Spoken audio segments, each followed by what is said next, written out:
goes, roll tide. So we need something to do for the Hokies, and all of a sudden they just say Hokies or something.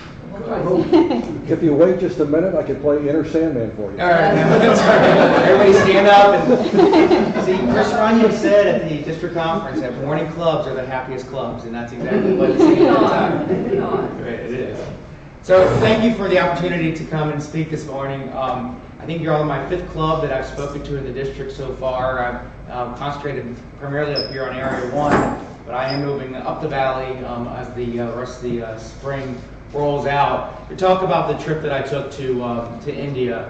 What a privilege it was to represent Rotary International and our district in India with this team to help to do something I've really developed a passion for. I really didn't have a whole lot of idea what was going on with polio or what the efforts were or the devastation it was until I was involved with Rotary. So that's an honor. You're in focus now. Hopefully this. I know it was working before. So there's a. There we go. Okay. So there's a couple of reasons that this trip happened. But first of all, there is a constant effort by Rotarians in India as well as the other polio countries, as well as the Ministry of Health in those countries, ongoing to fight polio in their local countries. It's a day in and day out grind that they're going to. They're identifying families, they're identifying children, and they're trying to constantly get that vaccine out there.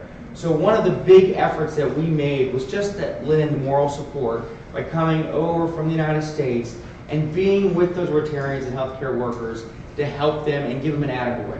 And believe it or not, that alone would have been worth the trip. Because the moral support that they knew that somebody else was caring about them and looking out for them went a long way. We also were there to bring media attention. I'm going to show you some slides where we talked about, we met with some media to promote the cause and the efforts and the vaccinations. This is the, you've seen the videos before, these yellow jackets, yellow blazers, our vests. This is the jackets that our team wore, 14 of us from the United States, 1 American Indian and 1 Mexican American. The rest of us were as pale as this, so we called ourselves the white skin yellow jackets. Because you can just imagine 14 yellow jacket white Westerners walking down the street in some of these towns. To actually vaccinate, to get the opportunity to actually give a vaccination. And no, I'm not a medical professional. We do not have to get shots. They are oral vaccinations, so anybody can do it. To come back home and promote Polio Plus here in our home districts. And then I put the last one on there. This is not something that the Rotary or our team talked about, but to really be an ambassador of peace. The biggest aha moment I got, and it's not even, it really shouldn't be that much of a revelation, but was we were walking down this town called Nassau and in a parade, and there was Indian kids, poor Indian kids, playing in a park. And you know what they did? They played with each other. They chased each other. They had sticks and balls, and they did nothing different than my own children. And it went, it doesn't matter if you're brown skin, white skin, Christian, Hindu, Muslim, kids are kids regardless. So here is a personal connection I do have to polio. Chad and my grandfather here in the middle, he was a polio survivor. And he was struck with polio. There's about 2,000 children in the New York City area where he's from that died. He luckily survived. And I could tell you that I'm pretty grateful that he did. So this is my connection to polio.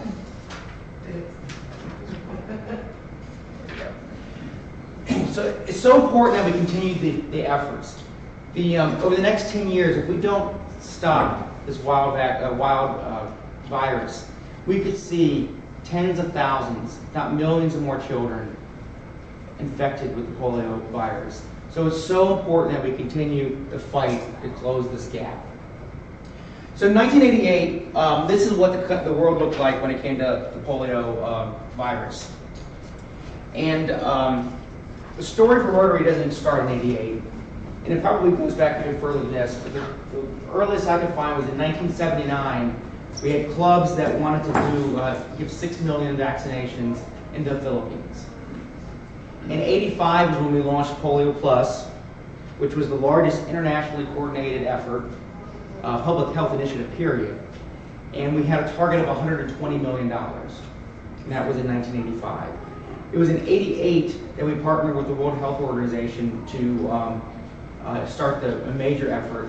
And in this year, there was 350,000 cases of polio in the world.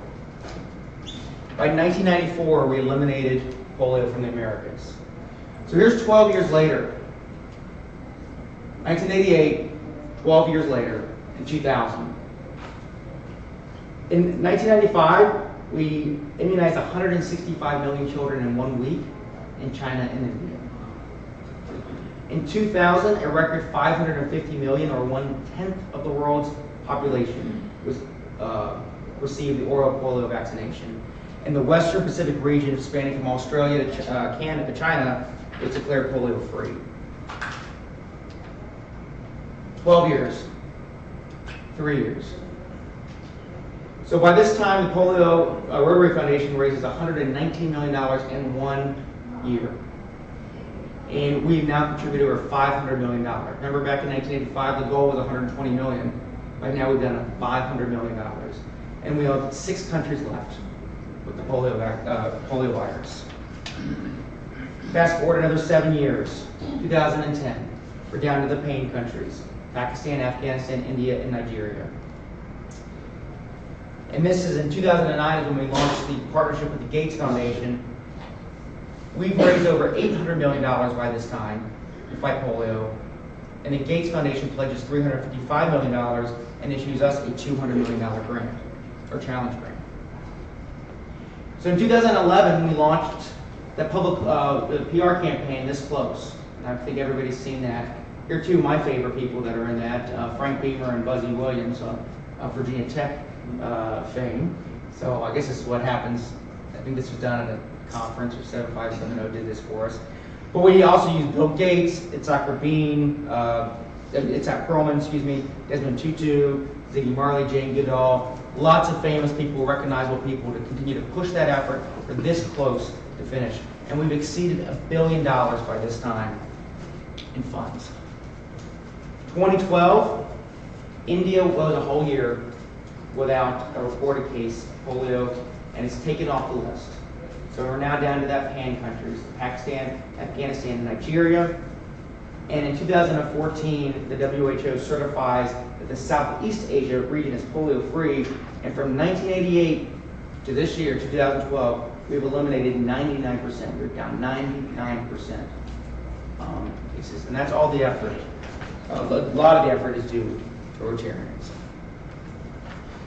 So my trip here, we were in the middle of the western part of India, midwestern part of India. We flew into Mumbai or Bombay, and would say to folks in India, they'd ask where we flew into. I said Mumbai, and they said, Bombay? Yes, I guess that's it. I don't know. My ticket said Mumbai. I don't know. You show up where you go, right? So we did. We traveled up from Mumbai. We spent time in a little town called, well, little in Indian terms, Nasik. We did our vaccinations in Malagan, and then we did some touring around the country to some caves that were phenomenal. And then in a couple of days, we flew up to New Delhi, and you don't travel 15,000 miles round trip and not go see the Taj Mahal. So this is one of my favorite pictures of the trip, and this really captures, I think, India. I call it organized chaos, because I don't get it. I'm a very linear thinker. I like straight lines, and I like stop signs. Not so much there. We had motorcycles, we had cows, of course they're sacred. You have goats, you have dogs, you have cats, you have chickens. I saw a camel walking down the road once. You have all sorts of stuff going on. You have people walking through, carts being pushed. The only time I was ever afraid was on a motorcycle and in our tour bus because of the way people drove over there. But I think this captures, this is just really one of my favorite pictures that I took. But the question posed is 99% enough? We're at 99%. Is that enough? And the answer is absolutely not. If we don't stop it and end the virus, over the next 40 years, we could have another 10 million children infected with this virus. So right here, just as an example, back in 2010, there was 42 cases. In 11, there was one case in India. It's been wiped out. But we still need to continue to build that moat around the country in order to protect those children. I'm not boring you with a whole lot of charts, but I did want to show this one here. Why aren't children fully immunized? One of them is the information gap.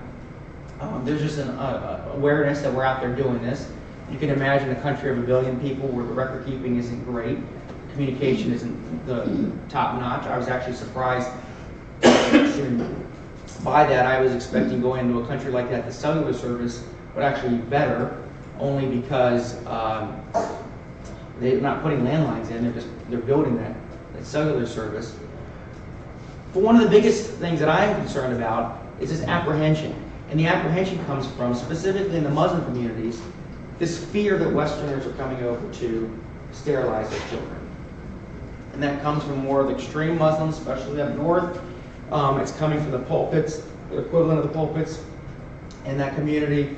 But it's also being reinforced by the medical community, in some cases, the more religious doctors. Can you imagine a doctor here in the United States refusing to have their child immunized against polio? And that's happening over there. Medical professionals. So here's my team. Like I said, there's 14 of us, very Western based.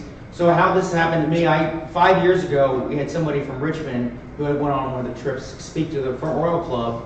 And I thought, I felt this call. I have to go, I have to do this.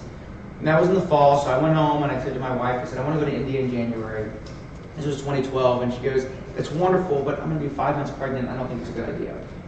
I said, all right, I understand that. So 5 years go by, and finally I went, I need to do this. So I emailed RI, asked them, who's going to India on one of these trips? They gave me this gentleman's name, Anil Garg. Where is Anil? Anil right here, out in Simi Valley, California. Past district governor, and he's a pretty big deal out in California. And he then sent me an email back in the fall inviting me on. So it's very Western centric. There were other teams. This just happened to be the team that I joined. California, Illinois, Ohio, Oregon, and I was the one from the East Coast. Heavy, very veteran group. We had 3 past district governors. We had 1 district governor designate. We had a 30-year plus Rotarian. We had a 9-month Rotarian on our trip. So a real diverse group. And then we even had a non-Rotarian right here, and she was the wife of this gentleman right here, who's going to be the president-elect of his club in California. And I think she came back and joined because she was so inspired by this. This is one of my God stories, or my things that kind of really touched me, though, when I was you're going on a trip to halfway around the world by yourself with people you don't know. And when I got the list of attendees, and I saw the club, this gentleman right here, he is a member of the club of the Hiram Manaway Club and lives in Manaway, Ohio, and is a professor at Hiram College. That doesn't mean anything to you except my brother. My dad went to Hiram College. I am from Manaway, Ohio. So when I saw the list, and Manaway, Ohio, by the way, is so small, I just got a McDonald's like 5 years ago. I mean, it's a tiny little town. But this is the kind of, and we had mutual friends. I emailed them, I said, you know so-and-so? Yes, she taught my kids. So there was something that I said, okay, I feel more confident, more comfortable about this, and this is the right thing for me to do. So I talked about we did a lot of PR. This is the town of Nassau. We had a parade through one of the Muslim neighborhoods to the day before the actual National Immunization Days in order to generate interest and attention and make sure everybody was aware of it. Interestingly enough, here's Rotary crossing over. This is one of the exchange students. She was from Washington State. There was a kid from Washington, D.C. there as well as a kid from Copenhagen, and they participated in this. So this is Rotarians, nurses, our team, and this is a Rotary Club of Nassau. This is their base of operations. So we struggle about finding a place to meet. They have their own building. Hey. And then do whatever we could to draw attention to ourselves by wearing the headgear. part of the group. And then we also did Rotary visits. So, and this was another thing about this trip, was understanding the real connection between the clubs and what RI is all about. It's not about just our club. I know Front Royal, we're very Front Royal centric. We do some international projects, but it's very much, you walk around Front Royal and Warren County, you see a lot of Rotary stuff between both our clubs, and that's wonderful. But this really started making you realize and open your eyes up to the world of Rotary and interconnection. So this was a library that we visited. There was a school for the blind, girls' school for the blind, and a school for the deaf that were right next to each other that Rotary was very heavily involved with. And this was a plaque talking about the library they put in. More PR. This is the equivalent of the mayor of Malagon, which is the city that we spent 2 days in doing the vaccinations. This is a district governor designate for District 3030, I believe. So he's talking to us about the city, and we're telling him about what Rotary is and what we're doing in the city. You can see me with the mayor and Neil. And then if I had a bigger picture, you would have seen a line of people all the way down here, and they're all the press from the city. So we're giving a press conference essentially. And we also did one for the Muslim press specifically in the evening, where we talked to those reporters to get the information out about why it's so important and why we're doing this. What are the motivations and what are the real reasons, and what is the devastation that polio can have on the country and the individual. So this gentleman right here, another example of Rotary. He had no official capacity whatsoever any longer. I think he was a past president of his club, but he took it upon himself to make sure that we all had a place to stay and a place to eat, and we got the tours, and he got around and he organized everything for us. And of course they speak Hindu, they also speak their local dialect, and if you're educated you speak English. So he's speaking the language to the reporters. So this is Malagon. It's 700,000 people in the city. 70% of it is Muslim. Each one of these, you can see the health posts. The city's divided into health districts, and this is where how we were based out of. And then here's me giving you vaccinations. So the vaccinations and oral vaccination, I'm going to pass this around. And some of the kids are very receptive and some not so much. But the vaccination is 3 doses per child. Each child needs to have 3 doses. Each one of those drops, or each, you need to give 3 drops for 1 dose. So about 20 doses in each jar, and that jar runs about $50 a jar. And you've seen these kind of pictures before with the containers that we're carrying it. So we would carry these door to door as we went out. I've been asked about, can you have more than 3, or how do you know that you need 3? I will go back to that organized chaos. They have some medical record keeping process. I didn't understand it. A lot of notes, a lot of going back to the computer and putting it, a lot of chalk markings on doors to indicate things like that. They do it, but really it comes down to that those nurses in those health districts know their neighbors, and they know which kids have gotten it, and they know which families have refused. But it's okay to have more 3. Now, I'm not a doctor, and if anybody wants to dispute this, fine. But my understanding, it's not a big deal to have more than 3. As a matter of fact, it's probably a good idea, because if you are sick and the immunization doesn't take and you flush it out of your body, you need another one. So one of the ways they determine how well the immunization took is by doing testing of the water several days later to see how much the vaccination actually is in the water stream again, because it got passed through the body of the kids. So typically on an NID, there's 2 days. The first day is you stand, there's stations around the city where people come to you and you get the vaccination. You give the vaccination that way. The second day, then you go out to the homes of the individuals that either did not come out or have refused in the past, and you want to go and try to convince them to do that.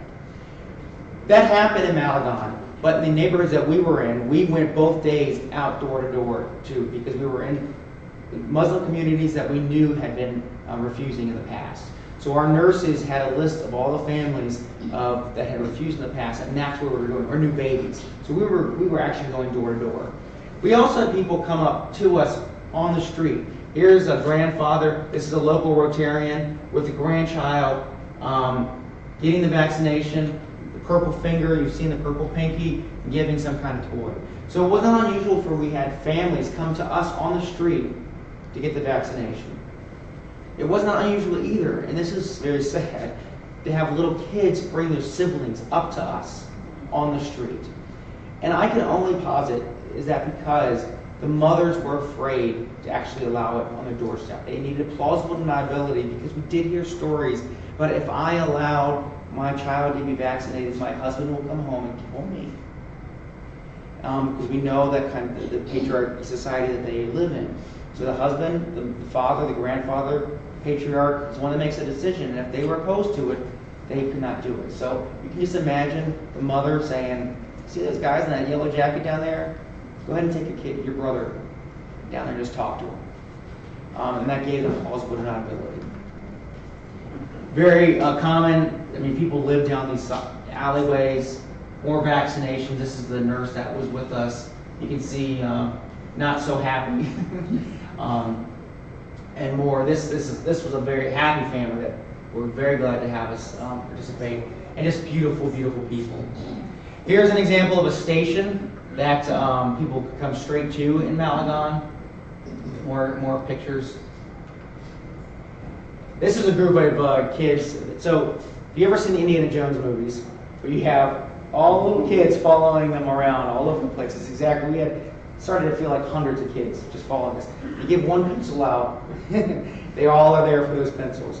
So, so in times when I wasn't my turn or I was in the background because I wouldn't have been helpful in that particular situation, I was talking to the kids, and these kids didn't know English.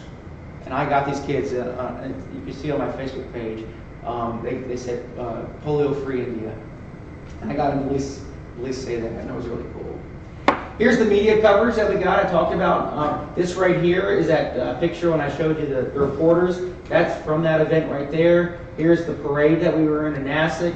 This lady right here, she's a district governor designate out of the home district in Chicago. So we had some really good. We were successful in that. We were successful in the attention, in giving the vaccinations, and in the coverage, and now doing this and coming out here to the districts. Booth coverage, just as an FYI, 54,000 families, their children were immunized when we were there those 2 days in Malagon, just by coming up to the booths. This is even a bigger one, the conversions. 763 kids and what were converted. And what that means is the last time that they were approached, they said no, or their family said no. 763 of them said yes this time. And we would spend 20 minutes sometimes with a family trying to convince them to allow their child to be immunized. To try to convince them that once they got the virus, there was no cure. The only way to prevent it was to get the vaccination.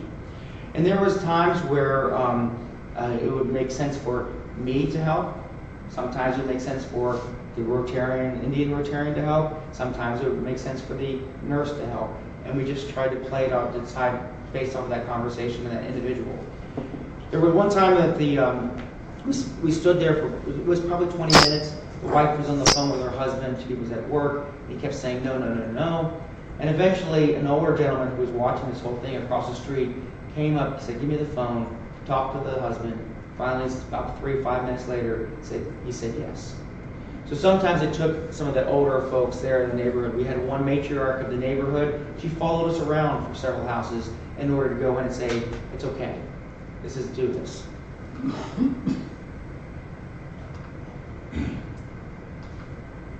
So, and here's an example, and this is a local Rotarian. Here's a father, a young father. But if you can see it, his father's up here saying no, and you can see the struggle on this young man's face. But his father was telling him he couldn't do it for his own child. More pictures of the wonderful, wonderful kids. 2 of the Rotarians there in Malagon that I was working with. Just this wonderful, asking you for from America. Local club projects. I thought this was one of the coolest ones. The one on the left here, this is the Rotary Eye Hospital. This was created in the 70s by the Malagon Rotary Trust, and it's owned and operated by Rotarians. And it's a hospital there in Malagon. Of course, it's a full-fledged hospital for eyes, but it's owned and operated. The trustees are all Rotarians. And over here is a park that one of the local Rotarian Rotary clubs put together. So coming back to the other mission of mine on this trip, coming back to District 7570 and talking about polio and really raising the awareness of the need to finish out this last bit before we eradicate it. And what can you do? Well, you can educate yourself and advocate on behalf of polio and Polio Plus. You can help fundraise and give to Polio Plus. By the way, it's my understanding that the Gates Foundation relationship with Rotary Foundation formally comes to a conclusion next year unless it's extended. And it's a 2-to-1 match. So every $50 that you give to polio, it's $150 that happens. And then actually go and vaccinate. So what's next?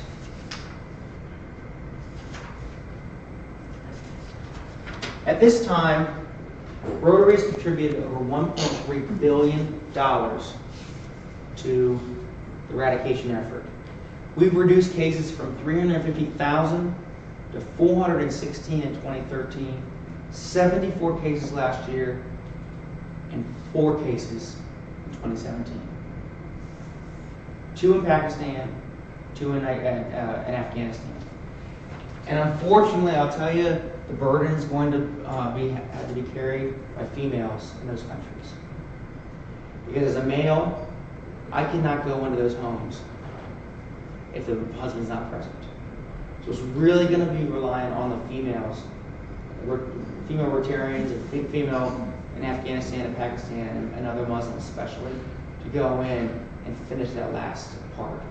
But it's so important to get that because of the porous nature, especially the borders up there. And if they come back into India or go back to Pakistan and Afghanistan, that virus is going to continually spread. And if we don't stop it, we'll just see it fling right back up. There's been times when we thought we had it snuffed out in the country and it came back before we finally completely eradicated it. So the magic number is 0. And that has to be the magic number. And I realize that there's Rotarians and there's Americans that say we have bigger problems in the United States with diabetes and heart disease and obesity and all the other things that we look around. And polio is not an issue for us. But it is an issue for us. Because as long as one child is affected or the wild virus is still out there, it could flame back up all over the world again. And how awesome would it be for only the second time in our history to eradicate a virus? Smallpox is only in the CDC vials in Atlanta. If we could eradicate polio, the morale that we would have, and then the resources that it would lift in order to move from those polio eradication efforts that we could then redirect to the other diseases and other fights that we want to take on. So we're this close to finishing it off, and we can't stop now. It's not a touchdown until you cross that line, right? We got to get across that line. I would encourage you to go and read the Gates letter. I think it's at gatesletter.com or org. I would encourage you to go and read that. It's a letter that he wrote back to Warren Buffett on the efforts of the Gates Foundation. It's a powerful, powerful letter that he wrote. But 0, that's the magic number. So thank you so much for the opportunity to come and speak. Thank you for listening. And if you have any questions, I'm happy to answer. I'm sure your foundation